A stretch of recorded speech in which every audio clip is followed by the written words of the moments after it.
Good morning, folks. When we left off, the sun was going nuts. Big flares with more expected, but alas, the sun remembered how scared it was of Earth, and for the 100th time since 2011, the Earth-facing solar quiet returns as the incoming spots approach a geo-effective position.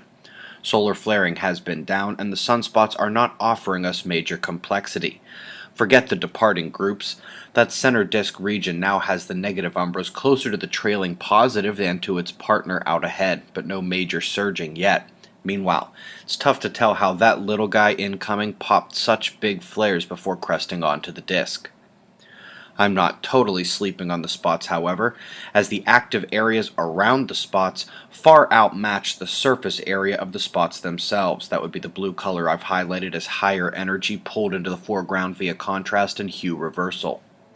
While the spots take their time, we do see solar tornadoes dancing out of sight on the northwestern limb, just as a leviathan enters from the east, keeps growing, and while there is above average length and mass to the filament, it's also the tallest prominent structure this observer has ever witnessed. Coronal holes. I'm focused south for that dark extension coming up from the South Pole, and despite the coronal magnetic fields trying to open up this area, we just don't seem to be rid of the pinch offered by the fields, somewhat restricting the power. Took the first gamma ray burst in 10 days early this morning, came out of the Boots constellation. Solar wind speed is dropping in yellow, but that tiny density bounce back in orange this morning has set pulsations through Earth's magnetic systems and brought back a bit of instability to our magnetic shield. High energy protons are rising as well. The dotted line is radiation storm level.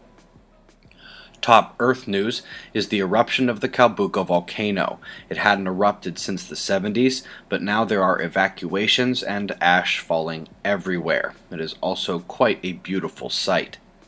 So yesterday's Uyen storm formation immediately split its power and shifted it due south towards Sydney, which brings the storm watches there tonight, and the other half went into the ground just to the north, where the largest quake of the day struck the Solomon Islands at 6.3.